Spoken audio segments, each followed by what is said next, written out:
Hello everyone, it's Jin'taan here, and today I'm going to be talking about some of the latest news coming out of EVE Online. Now, I know I've kept you waiting for about a month on this, and well, that deserves an explanation. To give you the short answer, by the time I had anything close to a script prepared during that time, the underlying facts had changed so much that I had to throw it all out and start again. Because writing up the news isn't exactly something you can do in an afternoon if you want to try and get everyone's perspectives and really pore over the details of every battle report. Still, now that things have reached what looks like a temporary conclusion, I think it's best for me to finally try and bring you up to speed on the story of what exactly happened in the Jin'taan War, and how it led to the death of a coalition that's been holding on to the far north for around 4 years. So, let's time travel all the way back to the middle of January, which is when the war started to really pick back up after the slowdown that typically happens over periods like New Year and Christmas. On the 12th, PanFam and their allies began to pressure Jin'taan with much more intensity than we'd seen previously, reinforcing 28 systems across the region, as opposed to focusing in on key strategic systems like G06 and ZH3. This attack was partially successful, and whilst some of the systems reinforced were saved, many still fell to the attackers, marking the first real break deeper into Dead Coalition territory since PanFam's initial assault and the resulting movement of Dead Coalition's superfleet into Branch, which allowed them to cover a good chunk of the region with their super capital umbrella, and thus tilt fights in their favour, as we covered in my last episode. Ultimately, it doesn't seem as though this was a huge strategic acquisition for the attacking forces, but what it did do was boost their morale and encourage further deployment to the theatre at just the wrong time for Dead Coalition. Their primary defending forces at this point were the Chinese Alliance Ranger Regiment, who were about to undergo a drop in activity as we edge towards the Chinese New Year, which is a holiday that obviously would be widely celebrated by them. This also came hot on the heels of fights like the one in J1AU, which started over the minor objective of an Astra House deep in Dead Coalition territory, but ended up escalating into a 1,000-man brawl that came just a little too close for comfort in what should have been the safe back lines of the war for Dead Coalition, although the defenders were able to take the victory, killing 47.4 billion ISK and losing 43.2.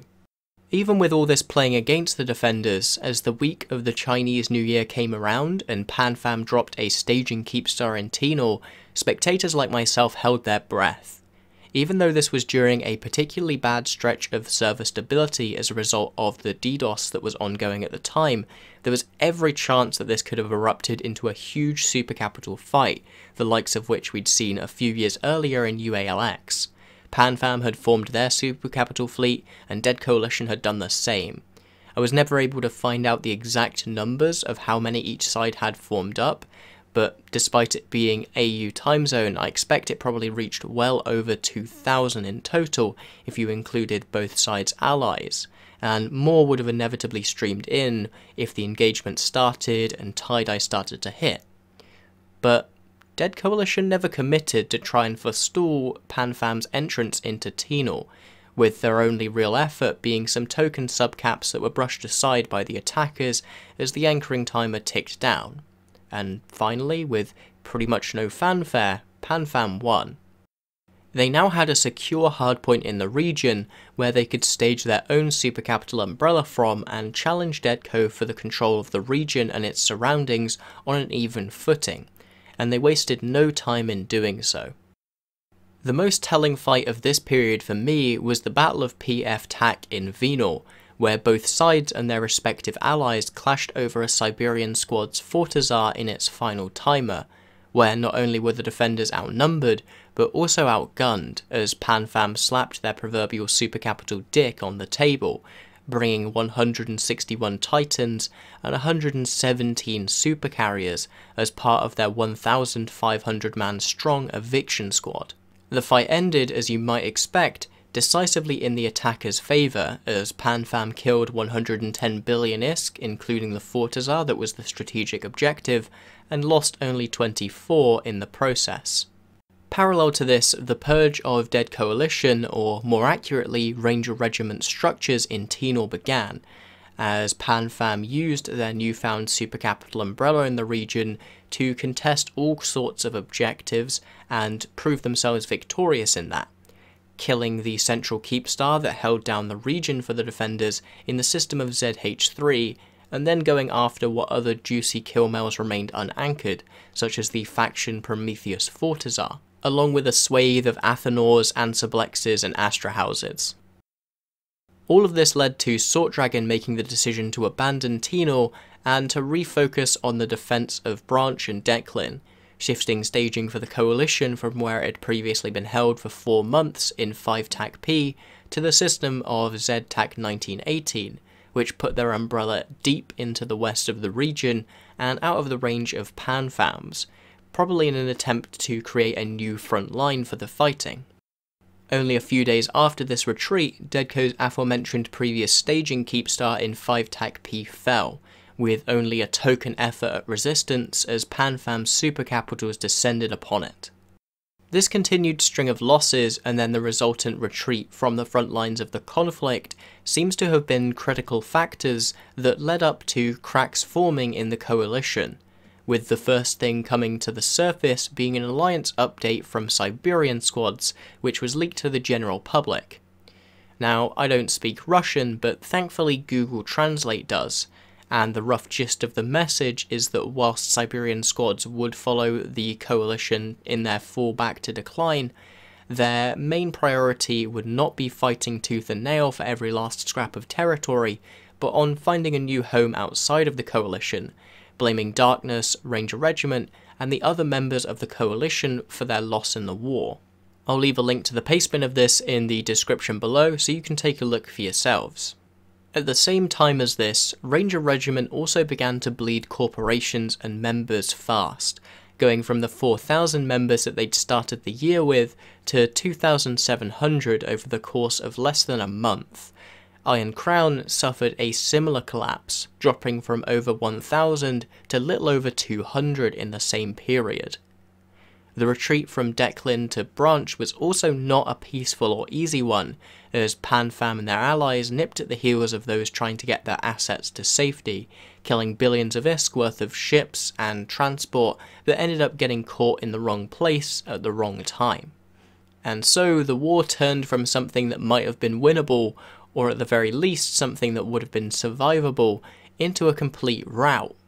Unsurprisingly, this led to what is known in EVE parlance as a fail cascade, as a member of a group looks around, realises that what they're doing isn't going to go well for them, and looks for a way to up sticks and get out of there before they end up going down with the ship, which leads to others doing the exact same thing, which continues until either only the hardcore remnant of the group is left, or alternatively, the group completely dissolves. This started with Ranger Regiment, Dracaris Dot, and Iron Crown, who collectively decided to leave Dead Coalition and join the Imperium, and promptly began to move their supercapital fleet down south to join their new allies there. They were then followed by Siberian squads, although that evacuation was slightly more ambiguous as to its destination, but we now believe that they're likely joining Legacy, and notably less of a safe journey, as they used a united federation of conifers Fortizar as part of their travel route. After jumping to this Fortizar, their tethering access was revoked by the UFC, and they, along with Trigger Happy, Bandalogs and other near-north alliances, descended upon them with a dread bomb, managing to kill 2 Titans in the ensuing brawl, before eventually being killed by an initiative counter-dread bomb and Munin fleet, along with the guns of the moving Titans. The final tally was 196 billion in losses for the Initiative and Siberian squads, and 164 billion for the near-north forces. Finally, just a few days ago, something even more dramatic than that happened, as Sword Dragon sent out an address to Darkness Dot, his alliance, announcing that they would all be disbanding. Some corps would be joining Legacy, Sword's personal corps will be heading off to do its own thing, and it's likely that some other corps will fold into various Imperium alliances, or form their own alliance to stick together under new leadership. This marks the end of an alliance which has been part of the EVE metagame for 7 years, and whilst externally many might have derided it, it's a community just like any other. People made friends there, had fun there, and it's likely that many people will carry forwards fond memories of their time as part of it. So to all the ex-members of Darkness, I wish you the best of luck out there, and I hope that you will find a new home you enjoy and continue playing this weird game we all love.